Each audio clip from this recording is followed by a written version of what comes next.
Thank you very much, Ian, and good afternoon, everybody. Just as we get the presentation up, I want to talk about one aspect of implementing the SAFE system. That's targets and the importance of analytical capacity building, in particular in relation to that.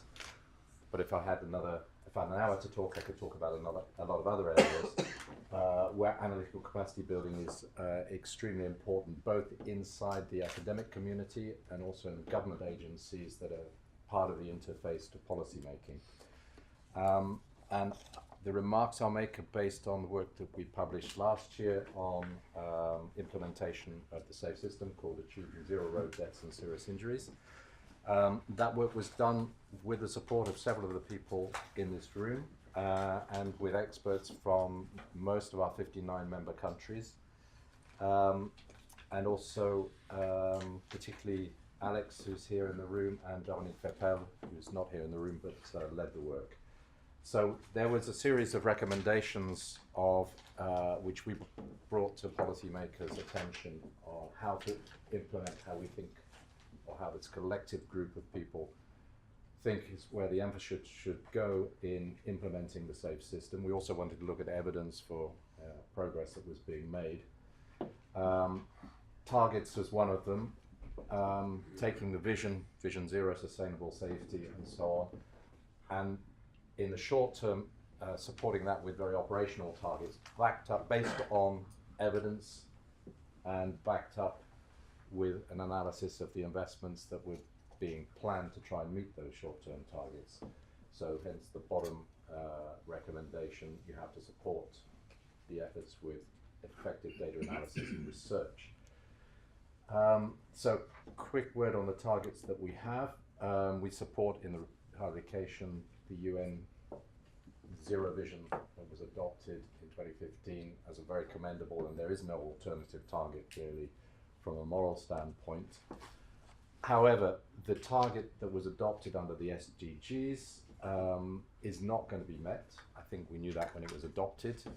It was the result of a last-minute diplomatic tussle where a more politically impressive target was adopted in a room of negotiators where there weren't experts really directly participating in those negotiations. Nevertheless, we need short-term targets to get any action in that direction, and if they're going to be based on and assessed on the basis of modelling and research, resources need to be provided in government and to universities to do that. And I'd just like to say thank you very much for Antonio for getting a serious injury reduction target on the EU's agenda. So the targets that were adopted, just a quick history. The red line was the trend before the decade of action. The green curve is the trajectory that basically David Ward developed for the Moscow conference just ahead of the adoption of the decade of action. It was a very challenging target trajectory at the time, and still is. The black line is WHO official data up to date, suggesting quite strong progress. And then this very tough target on the SDGs that was adopted. What's happened since then? Our own reports in our IRTAD group of experts in data analysis has reported after a very strong performance over the preceding decade of year-on-year strong improvement across the 40 countries participating in IRTAD. Much more mixed performance over the last 5 years, and probably a lot of the positive trends accounted for by a reduction in economic activity following the global financial crisis, as we heard earlier in the day. And now the WHO data that will come out this year is going to have a strong emphasis on underreporting, and how the scale of underreporting is bigger than we ever thought, according to the report that will come out. So we're much more in this grey cone rather than the very promising looking black line. still in the area of the trajectory that was set out. Now, what do we do with the targets that have to be reviewed in 2020? Well, the obvious thing to do is going to be proposed by the Global Network for Road Safety legislators. Thank you very much, Barry, for that we shift it to the right.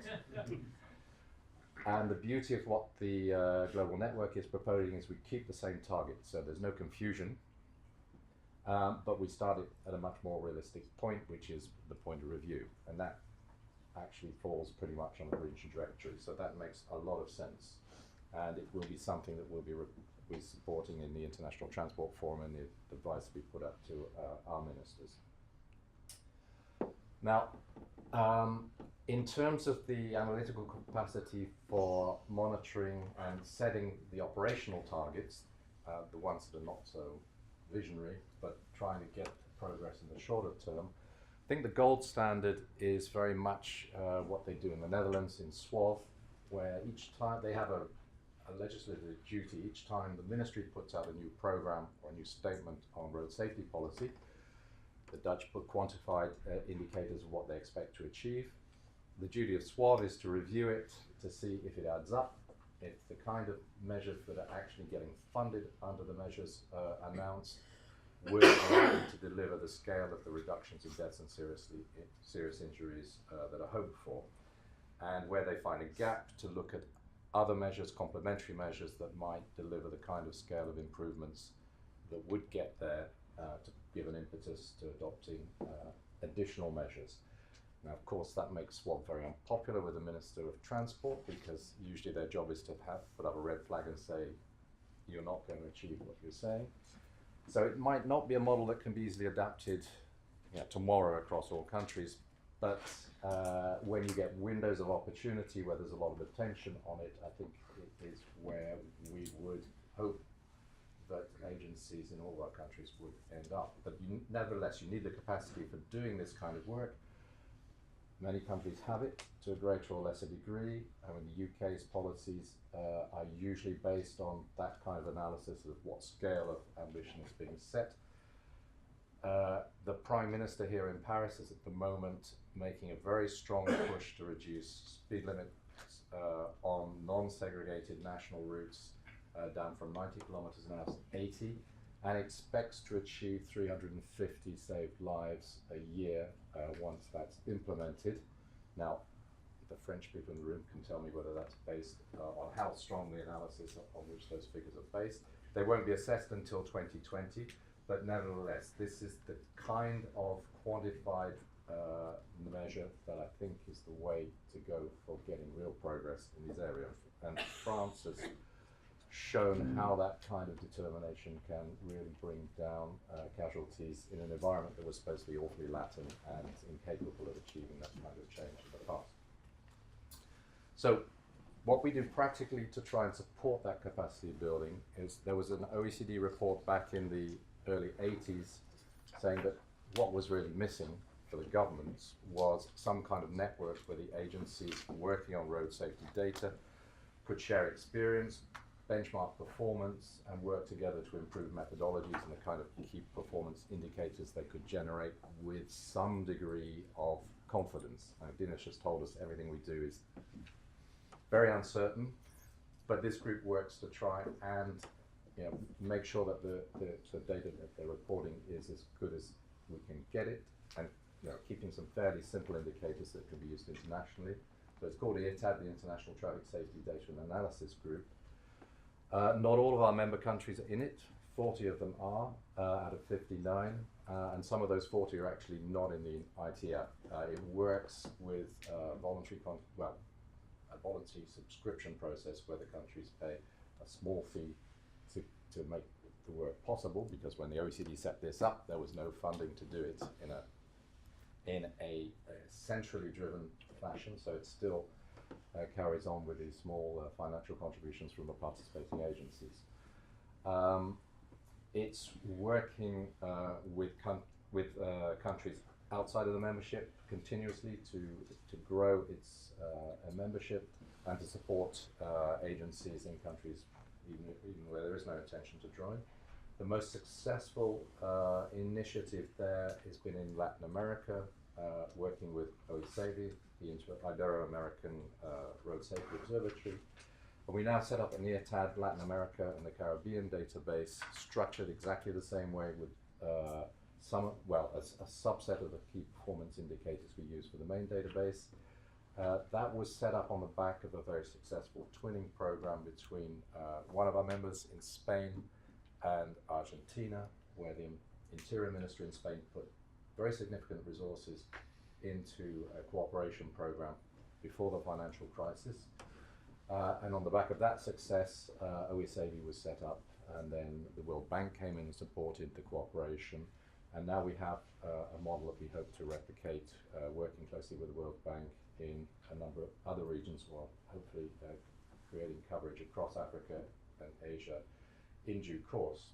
It's a very slow process. It's very difficult to attract funding to support this kind of activity. So the initial call for more cash I took very seriously. It is a big uphill struggle. It's not so sexy trying to attract funding to support this kind of nuts and bolts basic activity.